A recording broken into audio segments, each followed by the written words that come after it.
Assalamualaikum dan salam Sarawakku sayang. Bersama saya Hafizah Munirah Mahrab. Berita utama, penduduk luar bandar diseru agar terus menggunakan hasil tempatan masing-masing bagi mengurangkan kesan disebabkan kadar inflasi yang dijangka meningkat. Timbalan Speaker Dewan Undangan Negeri di Sarawak, Datuk Idris Buang memberitahu rakyat luar bandar di Sarawak mempunyai keistimewaan ini kerana mereka masih mampu mendapat hasil-hasil seperti pertanian dan perikanan dari kawasan sendiri tanpa perlu bergantung kepada produk dari kawasan bandar. Keistimewaan di luar bandar, ramai yang agak bergantung pada makanan harian mereka yang mereka sendiri boleh dapati di luar bandar sendiri, kerana mereka pada asasnya adalah petani ataupun mereka yang ada ciri-ciri untuk dapat hasil tani yang lebih mudah daripada orang di bandar, lagipun lebih murah. Datuk Idris berkata demikian ketika ditemui media pada Majlis Rumah Terbuka Aidilfitri beliau di Pejabat Pusat Khidmat Ahli Dewan Undangan Negeri Adun Muara Tuang di Kuching pada Sabtu. Terdahulu beliau yang juga Adun Muara Tuang ditanya mengenai kadar inflasi yang diramalkan meningkat berikutan penularan wabak COVID-19 serta impaknya kepada masyarakat di luar bandar.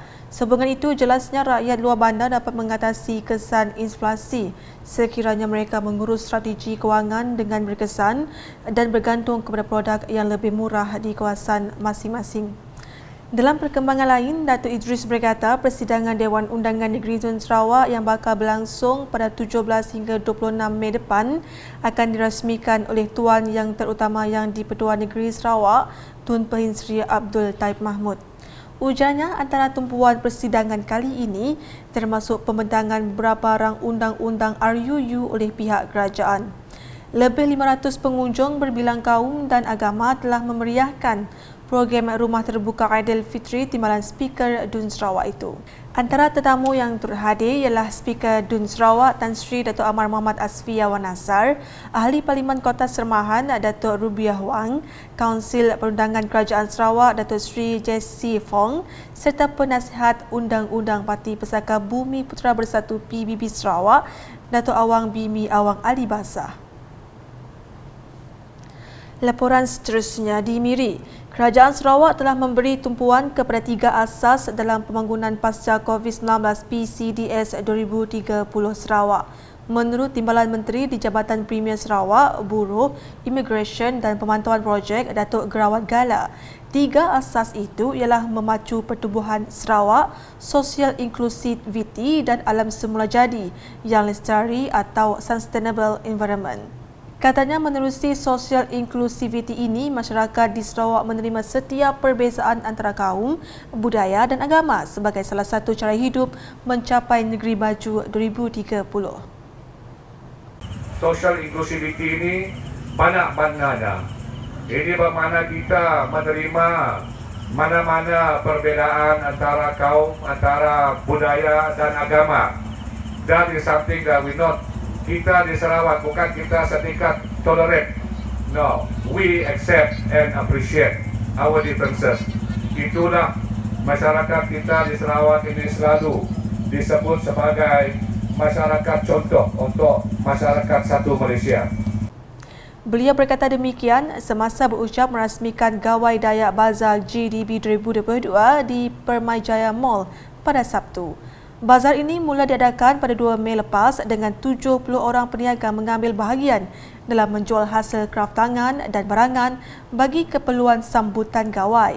Mengulas lanjut mengenai sambutan perayaan Hari Gawai pada tahun ini, Datuk Gerawat memberitahu orang Ulu telah diberikan penghormatan sebagai penganjur perayaan itu di peringkat negeri Sarawak pada tahun ini.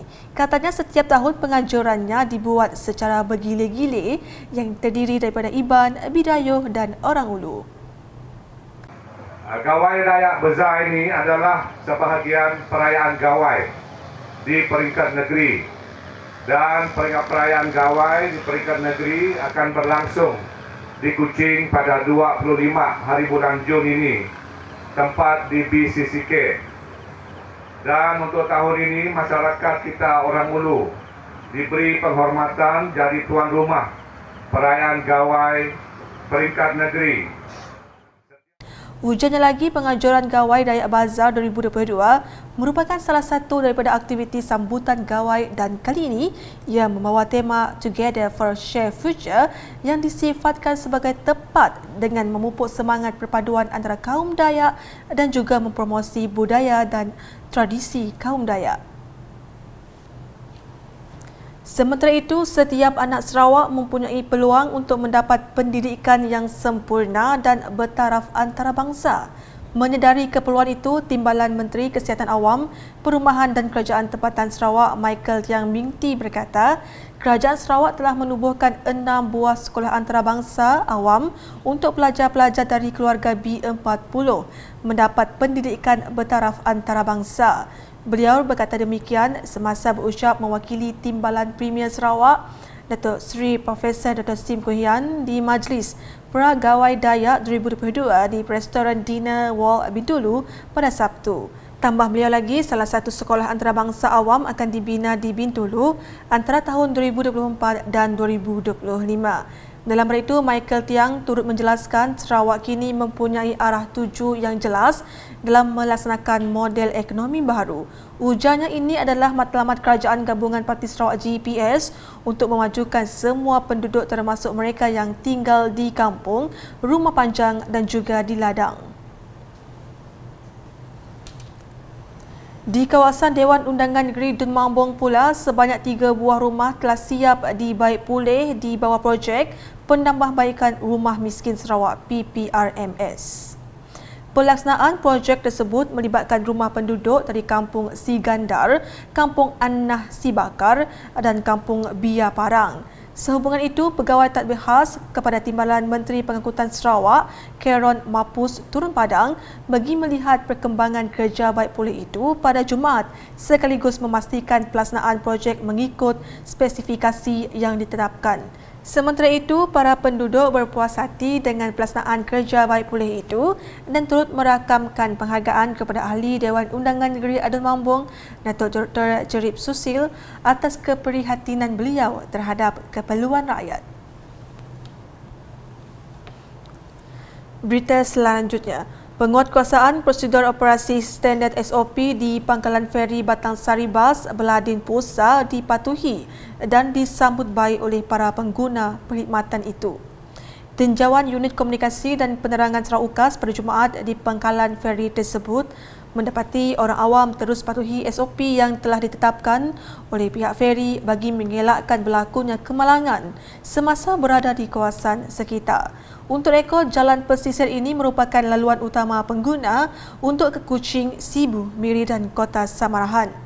Dalam hal itu, pengguna digalakkan untuk merancang perjalanan mereka lebih awal bagi mengelakkan sebarang perkara yang tidak diingini dan kekal prihatin sepanjang musim perayaan. Selain itu, pengguna jalan pesisir juga dinasihati agar sentiasa mematuhi peraturan jalan raya bagi melancarkan perjalanan ke destinasi.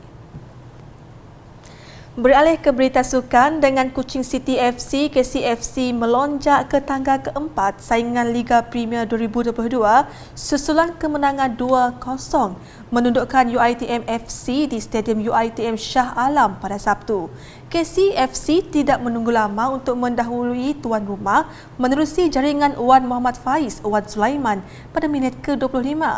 Percaturan pengendali KCFC Irfan Bakti dengan membawa masuk pemain muda Amir Amri tidak sia-sia apabila pemain itu meledak gol kedua pasukan itu dalam masa kecederaan iaitu minit ke-93 sekaligus membawa pulang 3 mata penuh.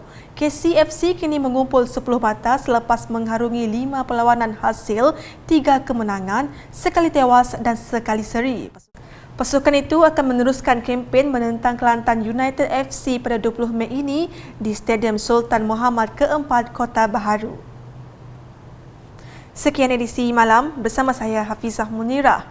Berita lebih lanjut boleh didapati di semua platform media sosial UKAS termasuk portal ukas.sarawak.gov.my dan UKAS Channel di YouTube. Salam UKAS.